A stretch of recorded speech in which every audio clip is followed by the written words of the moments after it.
works. All right, so we're looking here at number 11 from that 2013 test. We got f is this function, integral from 0 to x of 2t cubed minus 15t squared plus 36t. We want to know when is f concave down. So f being concave down would indicate that f double prime is less than 0. So first off, we need to find f prime of x, and then we'll find f double prime of x. So f prime is the derivative of this, and this is the derivative of the integral from a constant to x of a function. So it's just that function in terms of x. That's just our first part of the fundamental theorem of calculus. Then we'll take the derivative of that, which will be 6x squared minus 30x plus 36. And we want to find out when is that less than 0. And so first thing we can do is take a 6 out of all of it, just to make our factoring a little easier here. We end up with x minus 2, x minus 3. And so that tells us that it potentially changes signs at 2 and at 3.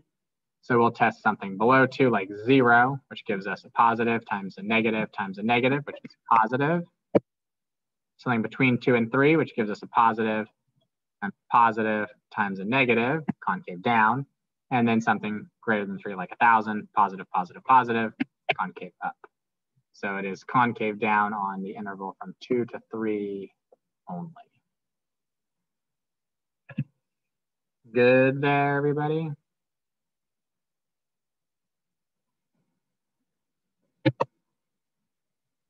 Any questions on 11? When I took the picture, I didn't cut off the name of who asked that question, so I don't know who asked that question. Everybody good there? Okay. Next one was this one. We want to know, when does the limit as x approaches infinity of f of x equals 0? Well, it equals 0 if the denominator increases faster than the numerator, right? That was one of the things we talked about way back when, years ago, or like sometime during quarter 1.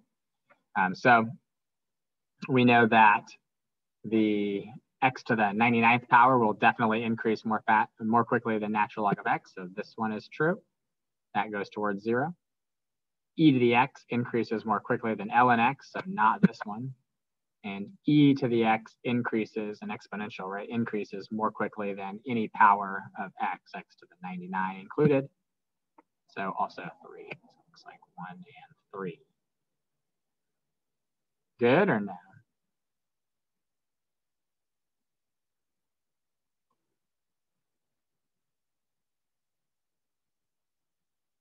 Yep. All right. Cool. That was the first person's questions. Then we got the 2014 test. Really hope that we don't crash and burn here on this Zoom. Hopefully it's starting worked while I open up the 2014 test that I just clicked to open and it didn't open. Off to a good start. All right. Number 10 from this 2014.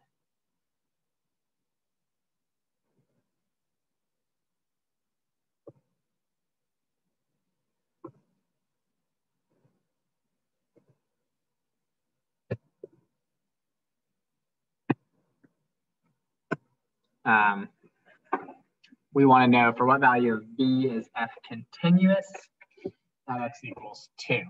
So this is an important thing to remember, for a function to be continuous at a point, 3 things have to be true. 1, the limit as x approaches 2 has to exist. Number 2, f of 2 has to exist. And I should write x there. And the limit as x approaches 2 of f of x needs to equal f of 2.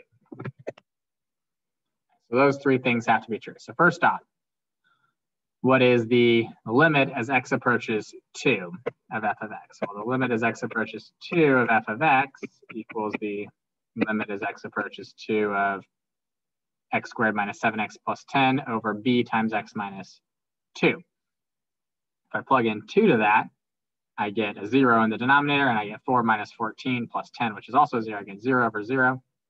So we could use L'Hopital's rule, since this is 0 over 0, to rewrite this as 2x minus 7 over just b.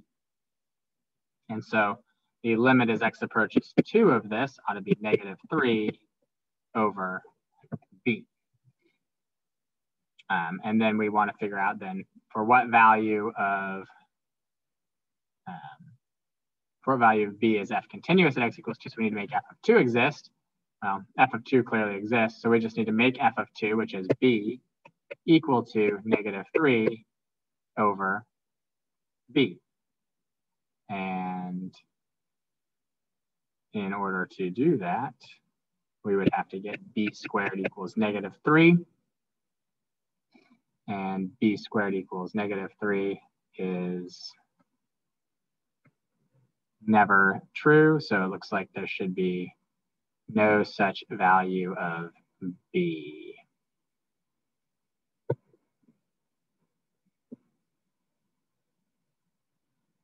Good or no? Good.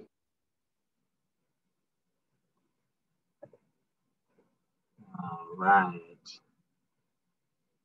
Let's see. Next one somebody wanted there was number 15. And I scrolled way too far here. All right. 1 second. All right, number 15. G of x is differentiable and increasing. We want to know when is g of x cubed minus 6x squared increasing. Well, g of x cubed minus 6 squared, it's our new function. We want to figure out when is the derivative of that positive. So when is y prime greater than 0? So first we have to find y prime. If y is g of x cubed minus 6 squared, that's the chain rule to take the derivative of y. That's g of a function. So it should become g prime of x cubed minus 6x squared times the derivative of 3 or of x cubed minus 6x squared, which is 3x squared minus 12x. That's our y prime. And we want to know when is y prime positive. Well, we can't really evaluate g prime of x cubed minus 6x squared, but we know that g is always differentiable, so its derivative always exists.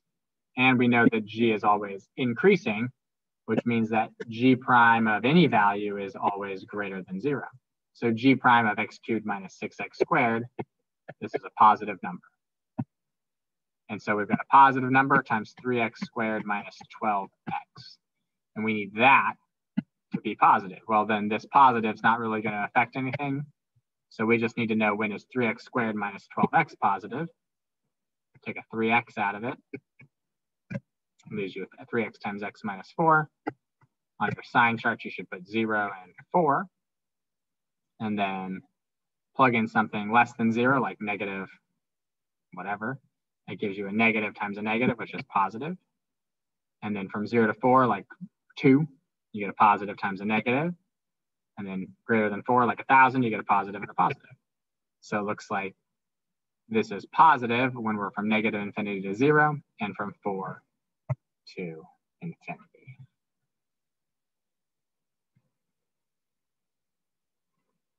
Good or no? Good.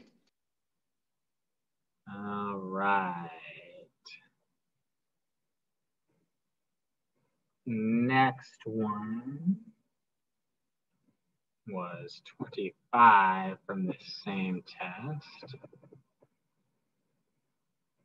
Go find that one so that we can put it into the chat here. 25. So for 25, we got y equals x squared minus 2x u equals 2x plus 1, what does dy du equal? Well, we have to remember that dy dx using the chain rule is the same as dy du times du dx. So what's dy dx? Well, it's 2x minus 2. We want dy du, and we have du dx. Du dx is just 2. So it looks like dy du ought to be x minus 1. So sort of thinking about that like it's a composition of functions. Good or no?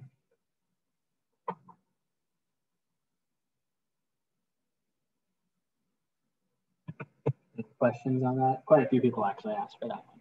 Wait, so can you explain the initial equation, why it's like that again? This is the chain rule. Right? And if I want to take the derivative of, I'm looking for the derivative of y with respect to u, and I'm given y in terms of x and u in terms of x. So basically what this is, what they're showing there should indicate to you that you need to use the chain rule, which is literally this: take the derivative of our y function in terms of u and multiply it by the derivative of u in terms of x. Like if we had, if we had a regular function like x squared minus 1 squared, right, that's u squared with u equal to x squared minus 1. Right? And so we do y equals u squared, so we do dy du times du dx to give us dy dx, right? That's the whole idea of the chain rule when you're given these things that are in terms of y and u, or when you are able to write it in terms of y, x, and u. And so that's what we've got here. Is we've got y and u both in terms of x. So we set it up using the chain rule, which is this formula, and then we just solve for the piece of it that we're missing. It's a, I don't know, every once in a while, I would say every couple of years, they put one like this on the AP test, where they ask you for dy du, or they ask for du dx, and they give you the things that you would need to solve the chain rule formula for it. Does that answer your question or no? Yeah. Okay. Everybody good there with 25 now?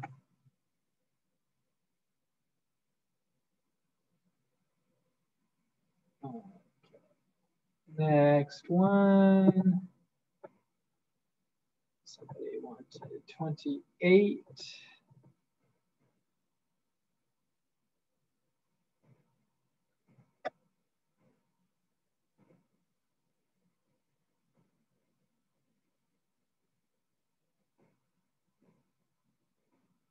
All right, there's 28. So we are interested in which of the differential equations it's given to us could be a solution to this. So first thing we should recognize is that we need, no matter what, when y is equal to 1, we need our differential equation to equal 0. So if y is equal to 1, then this would be x minus x. So that would make sense. X minus x is always 0. When y is 1, we'd get x plus x, 2x. 2x is not always 0. We're going to ignore that one. For c, when y is 1, we get 1 minus x squared. That doesn't always give you 0. And then for both of these, if y is 1, we get 0 times x squared, which is 0, and we just get 0. So that also would be 0.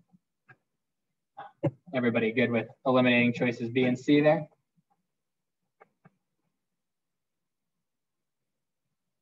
Okay. Next thing we should think about is, we could just plug in some values if we wanted to at different points. We could also though look and see that whenever x is equal to 0, we also get zeros. So if x is equal to 0 in D, that would definitely be 0, right? And here in A, if x was equal to 0, that would definitely be 0. But if x is equal to 0 here, there's nothing in here to tell me that that this should also equal 0. I mean, like if x is at the point, if I'm at the point 0, 0, this is -1 cubed. That's not 0. So we can get rid of that. So we're really just down to 2 options here. And from there, we can just sort of plug in a couple of other points and figure out which one makes the most sense. So if you plug in something in the first quadrant, where x and y are both, well, let's see, let's plug in something where y is greater than 1 and x is either negative or positive, it doesn't matter. If y is greater than 1, then this whole thing should always be a positive times a positive. So no matter what, for anything above y equals 1, the slope should always be positive, yet we have lots of slopes that are negative, so that doesn't make any sense. But the last one, xy minus x, if you were to take any of those points on there and plug them in, you'd see that it should come out to be about, if you'd like to plug in 2, 2, let's say, that should be 4 minus 2, it should be 2, so you go over to 2, 2. Yeah, looks like it's about 2 over there. And you plug in any other points and you're going to see it also. Should be any questions there on 28? Sort of like a little process of elimination to figure out what makes sense and what doesn't.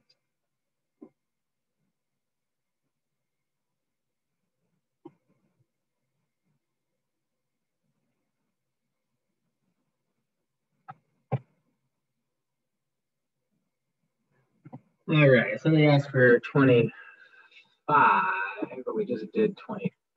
So let's see, we got 86 from 2014. I've gone too far again.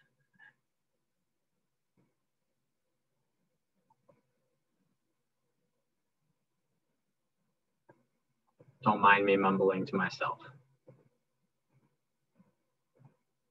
All right, here we go, 86. This is from 2013? No, this is 2014. I hope I just took the right one. Yeah. Somebody asked for the 2014 86. So we've got the line L is tangent to the graph of y equals x at the point k, comma, e to the k. We want to know what is the positive value of k for which the y-intercept of L is a half. All right, that sounds complicated, but it's not as bad as it sounds if you sort of break it down a little bit. So we got L is tangent to y equals e to the x. And we want the y-intercept of L to be 1/2. So we're going to say b is equal to 1/2. We know that, we'll come back to that in a second. We're tangent at the point k, e to the k, and our slope, right, our y prime or our slope should be equal to just e to the x, and we're going to evaluate that at the point k, which should be e to the k. So we have a slope of e to the k, and we have a point of k, comma, e to the k. So we should be able to write this equation as y minus e to the k equals my slope, e to the k, times x minus k. And we want this linear equation here to have a y-intercept of a half. So a y-intercept of a half means that this needs to satisfy the equation x is 0, y is a half. So if I plug in a half, I get a half minus e to the k equals e to the k times x, which is 0, minus k. Or we could rewrite this as 1/2 minus e to the k equals negative k e to the k. And from there, all you have to do is see where those two functions intersect.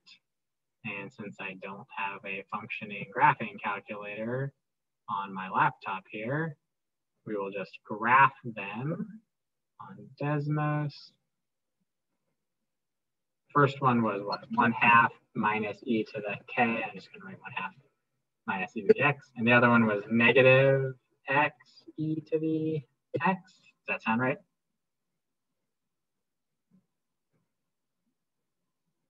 I think I got those right. And if you look at where they intersect, it looks like they intersect at 0.768.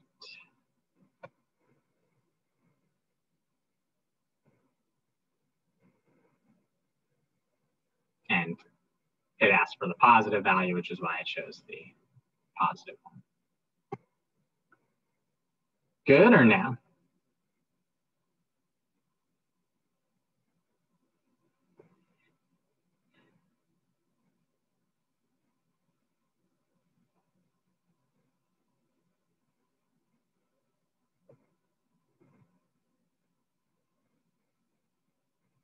Oh, flip runs. Yep, good. All right, 92 was the next one somebody asked for.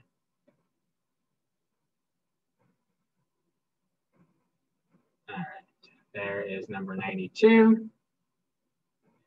We have, let's see, values of f, g, and f prime. G is the inverse of f. We want g prime of 4. So this is just the inverse rule. So if we're looking for g prime of 4, that tells us that g contains a point 4 comma something. If g is the inverse of f, that means that f contains a point something comma 4. And g prime of 4 ought to be, we'll call this, let's see, we'll say 4 comma a and a comma 4. G prime of 4 ought to equal 1 over f prime of a. Just based on our inverse rule. So we need to figure out what value of f gives us a y value of 4, and it looks like that is -2. So a equals -2. So we're looking for 1 over f prime of -2, which ought to be 1 over choice D. Any questions there on that one? Everybody good there?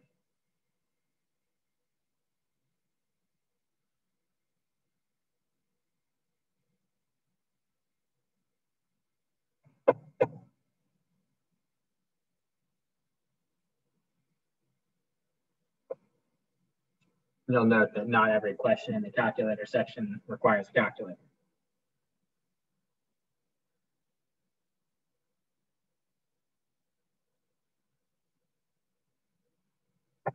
All right, next, number 10 from 2014.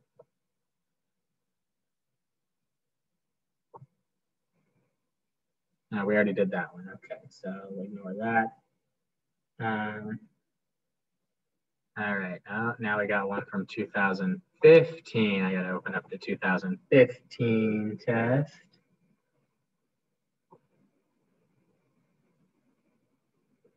And we're going to start there with number 20.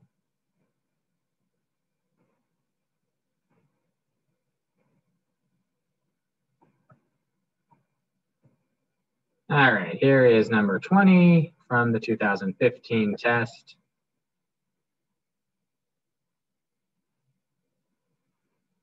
We've got, let's see, we want the line y equals b to be a horizontal asymptote for this.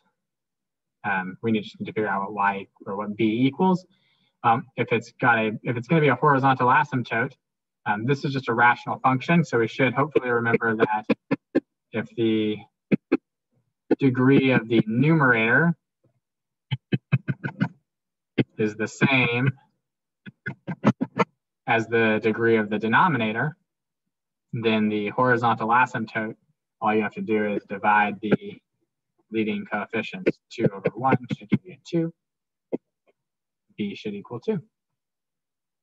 And anytime it's a rational function, if the degree of the numerator is the same as the degree of the denominator, divide the leading coefficients, and that's your horizontal asymptote in both directions. Remember that if the degree of the numerator is less than the degree of the denominator, the horizontal asymptote is always y equals 0. And if the degree of the numerator is more than the degree of the denominator, then there is no horizontal asymptote. That's number 20. Any questions on that? Everybody okay with that?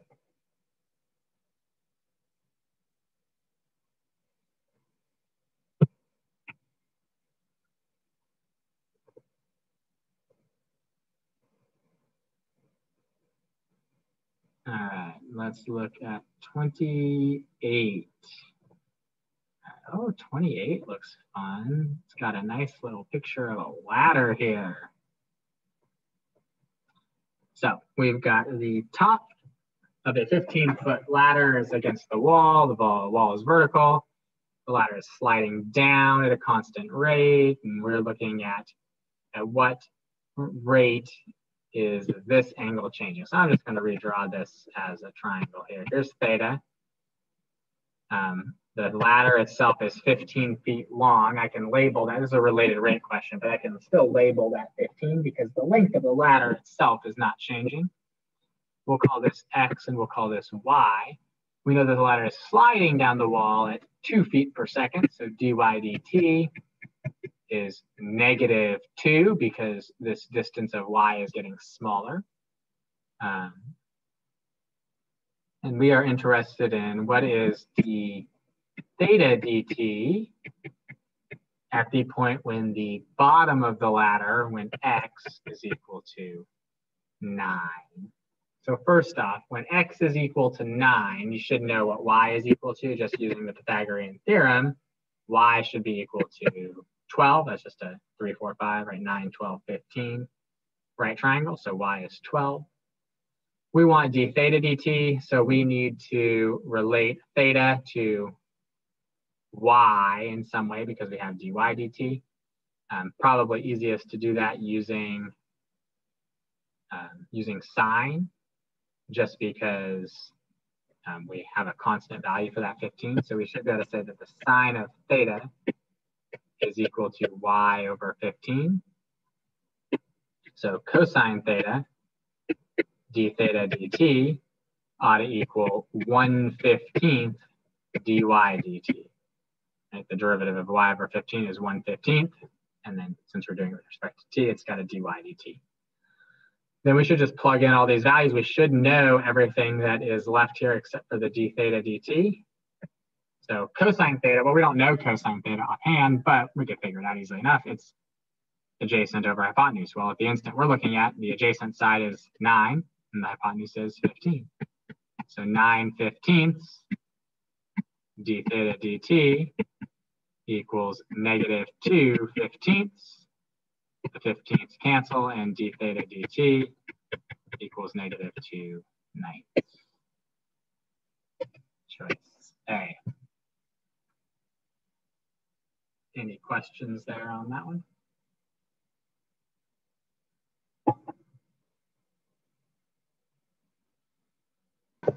Good, thank you. Yeah. Next one, let's see, from the 2015 test. Looks like number 92.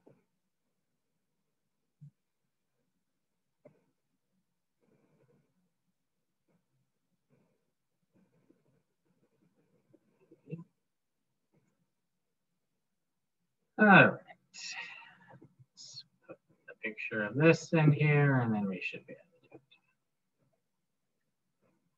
So we want to know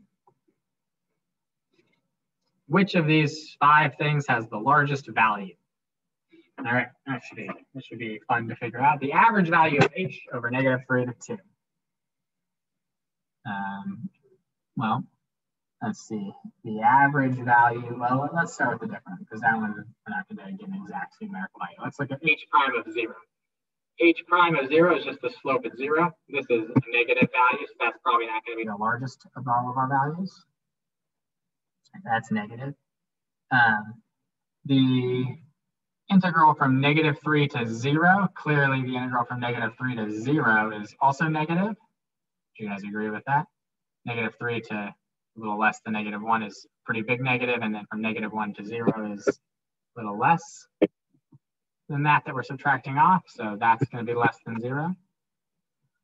If I go from -3 to 2, right, this is going to be negative plus a little positive, minus a little more negative. It's about the same as that, plus a little more positive. This is also going to be less than 0. Just in case we don't have any that are positive, though, this is less than 0, but bigger than D is. So we can immediately eliminate D. The average rate of change of H, well, there we go. The average rate of change is the slope between -3 and 2. That slope is positive. So this is greater than 0. So we can eliminate C and E immediately. And then the average value of H on the interval from -3 to 2, well, this should be 1/5 times the integral from -3 to 2 of H. But we know that the integral from -3 to 2 of H, just based on the picture, is less than 0. So this is also less than 0. So it must be B. That's the only one of those 5 things that is a positive value. The rest are all negative. Good or no? Good. Wonderful. All right, let's take a look here. The next one The next one is 14 from the 2014 test. So let's put that in here.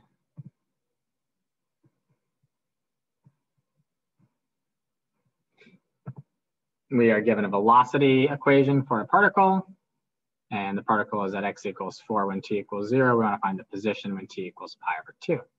So in order to figure out the displacement, we have to integrate from, if we're starting at t equals 0, and we want to go to pi/2, we'll integrate from 0 to pi/2 of sine of 2t. That will give us the displacement, tell us how far from 4 we are. But in order to figure out the actual position, we have to do that initial position 4 plus the displacement. So, everybody good with that setup?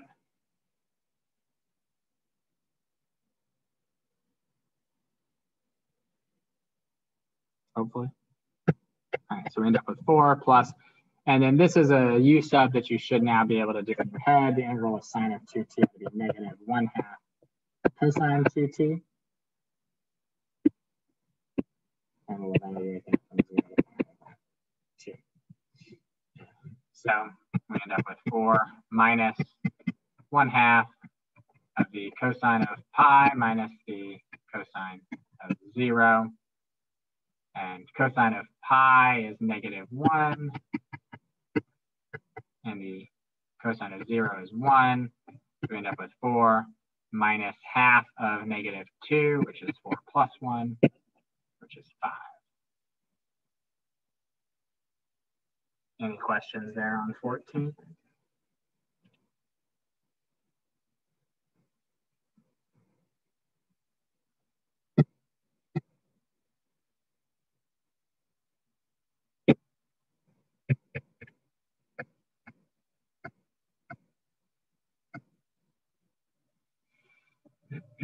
All right, next one here should be 19. When does this have a point of inflection? So we need to find the second derivative. So y prime is 15x to the 4th plus 40x cubed, and y double prime is 60x cubed plus 120x squared. So we will factor out the 60x squared to give us 60x squared times x plus 2. And x equals 0, x equals -2 are the values that make that equal to 0. Make a sine chart, something less than -2, like -1000, gives you a positive times a negative. Something between -2 and 0, like -1, gives you a positive and a positive. So there's a point of inflection at -2. Something greater than 0, like 1000, gives you a positive and a positive. No point of inflection at 0. Only at x equals -2. And you might note that because the multiplicity of this root of 0 was 2, it was an x squared. Since it was an even multiplicity, it didn't have a sign change. But that's a separate point. The sign chart is a good way to check.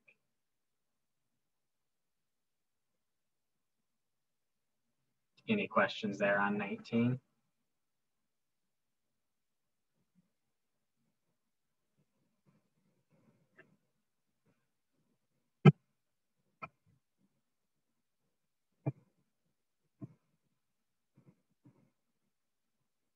All right, 21.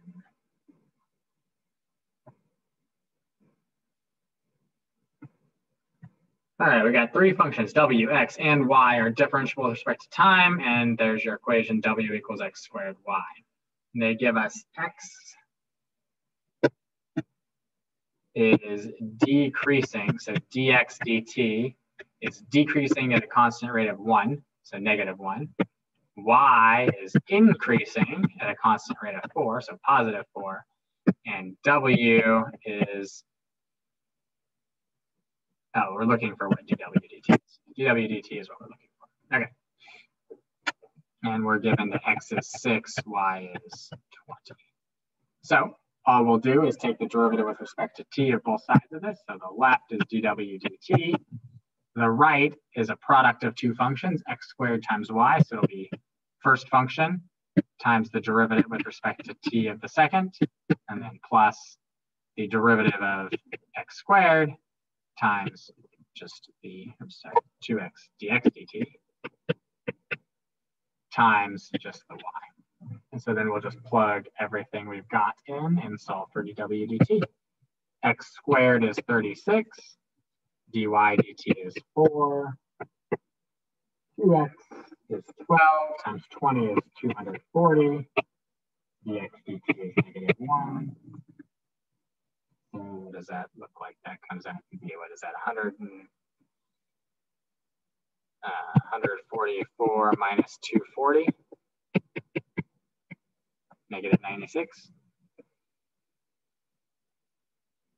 Any questions there on 21?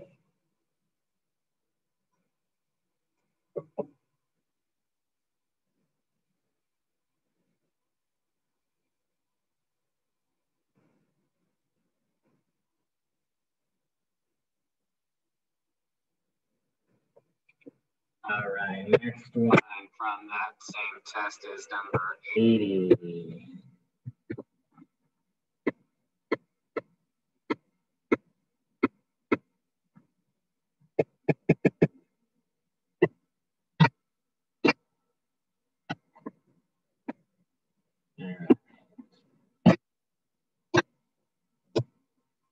We got values of f. The function is twice differentiable. F double prime is 0. That's greater than 0. What could be the value of f prime of 3? So let's see here.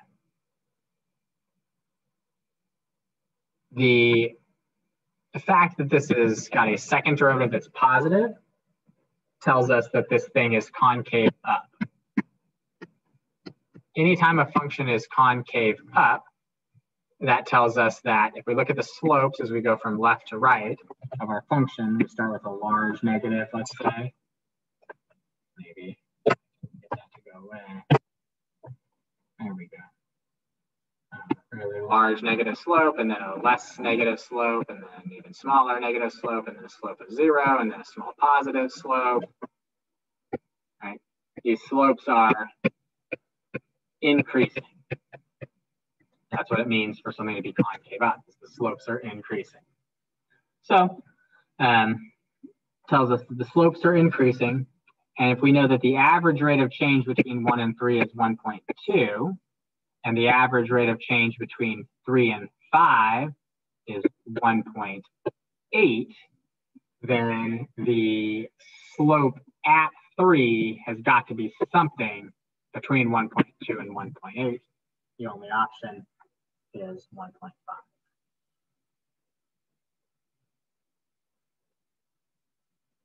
There now.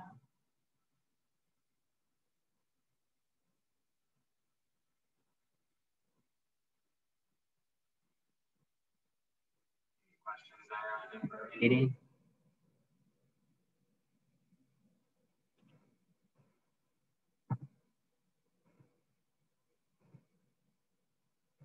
Right. You guys are still here, right? The meeting's still going. It didn't just crash on me. Nobody said anything in a while. No, it's still going. Yep, still here.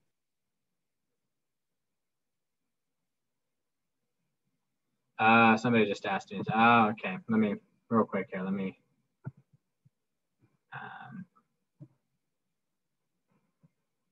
First off, I'll put that in there. Yeah, okay. So somebody just asked me this, and you're right. I screwed that last one up. I didn't look at the x values. My x values are going from 1 to 3 and 3 to 5. So these should both be divided by 2 to find those slopes. So that's my fault. So this is 0.6 and this is 0.9. So we actually need something that's between 0.6 and 0.9. The answer should be B. I screwed that one up. I didn't look at my x values, so thank you. Yes, thank you, Nadine, for correcting me. I screwed that one up. So good. Everybody see that I should have divided those by 2 because I just took the slope from like it was 1 to 2 and 2 to 3 or something. That was my fault. Me not being careful. You should be more careful. All right. Here we go. 84. We got regions A, B, and C. They tell us the area of each of those 14, 16, and 50. We want to know what's the average value of f on the interval from 0 to 8. Well, if this is 14, this is 16, and this is 50, this is really, if I was doing the integral, that would be a negative 16. So the average value of f ought to be 1 over 8 minus 0 times the integral from 0 to 8 of f. Well, that's 1/8 of 14 minus 16 plus 50. So that's 1/8 of 48. 48 over 8 ought to be 6. Any questions there on number 84?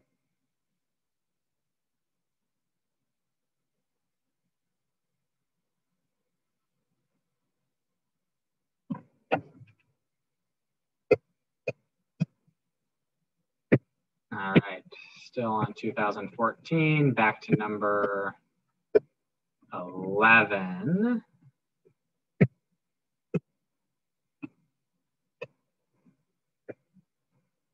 I'm not sure why there's a giant line across there, but there is. Okay. Let's see, we've got the graph of f prime is a piecewise linear. Oh, there's a graph shown above. Huh. Let's try this again.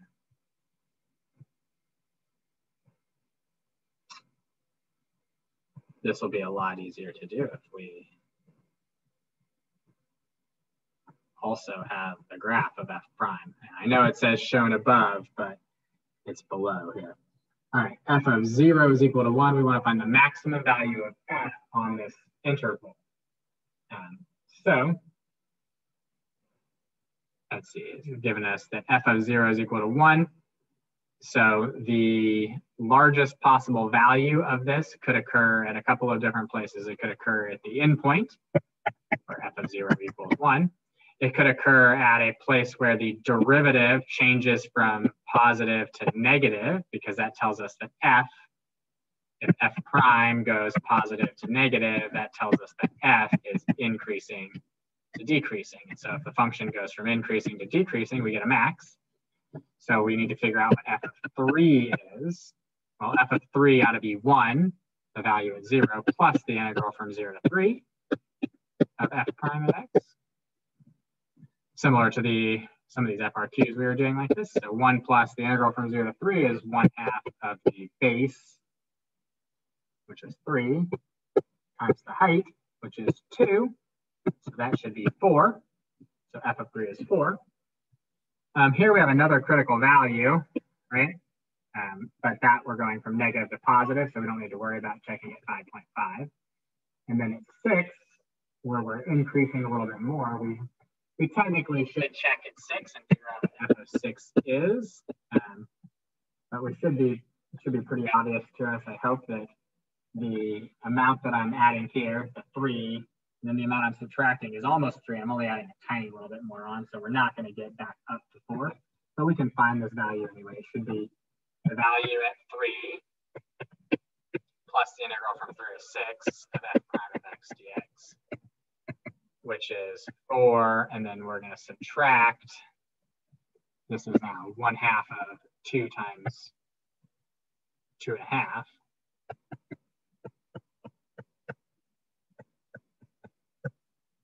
And then we need to add 1/2 of 1/2 times 2. And this value is clearly going to be less than 4 because we're subtracting 5/2 and then only adding back 1/2. And so our maximum value ought to be at f of 3, which is 4.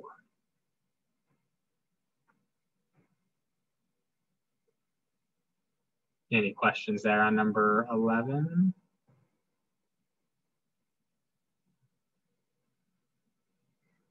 Nope, that's good.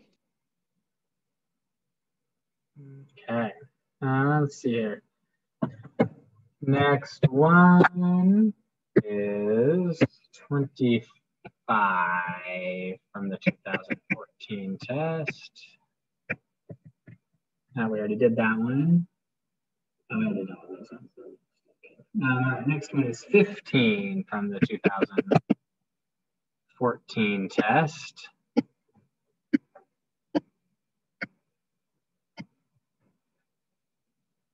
Which we also already did. 11, which we just did. All right, and then back to the 2013 test. 14 from 2013.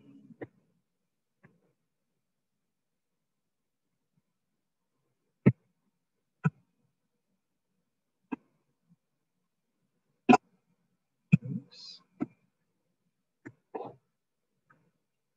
All right, so for this one, we're given a piecewise function, x plus b if x is less than or equal to 1, x squared if x is greater than 1.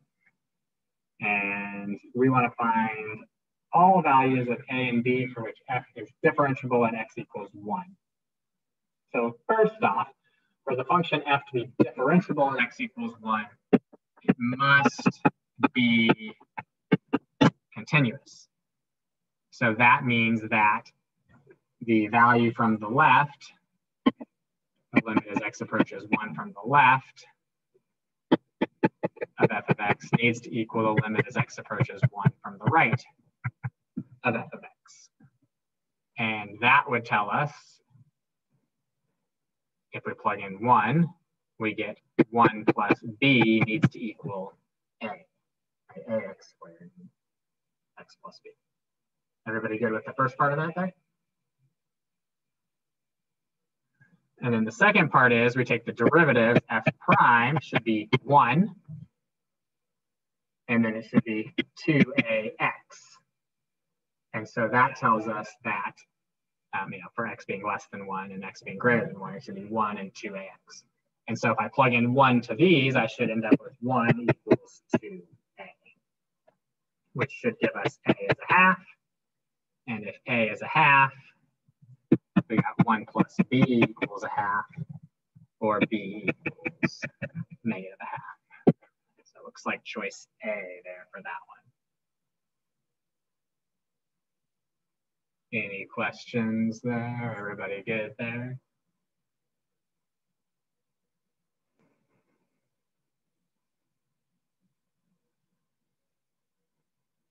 Nope. All right. Next one, number 17.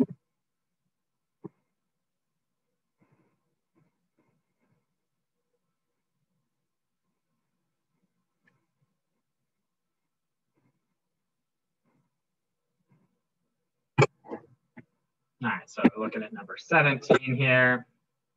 The limit as h approaches 0 of the arc sine of a plus h minus the arc sine of a over h is equal to 2. So we should note here for this one that this is the limit as h approaches 0 of some function f, which is the arc sine of a number x plus h minus the f of a, right, which is just our same function evaluated at some number.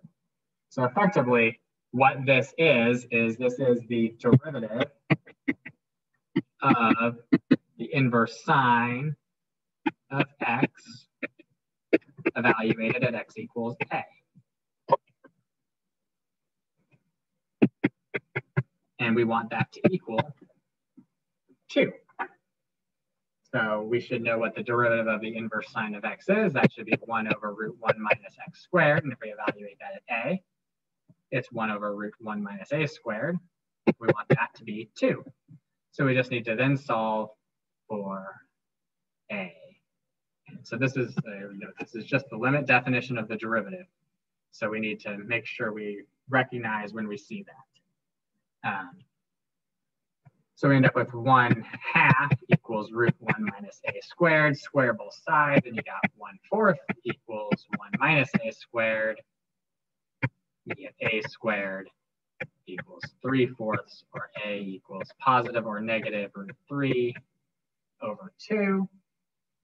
So it could have been a negative root 3 over 2 also, but our choice there is just the positive root 3 over 2. Any questions there on that one?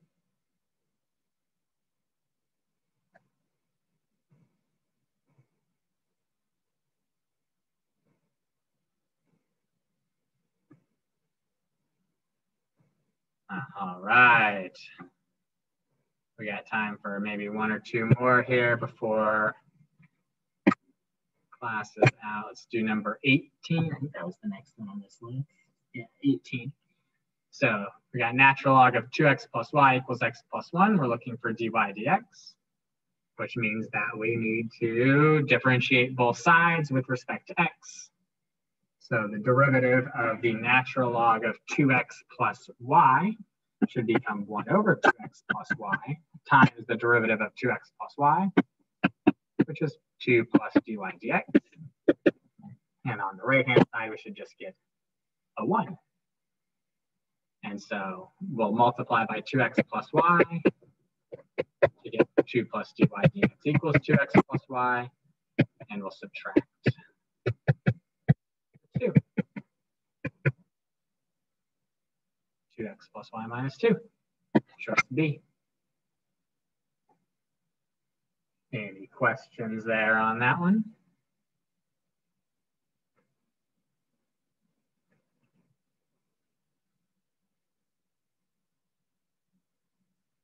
All right, let's see here. Now people have put more into the chat. Those are all the ones that were,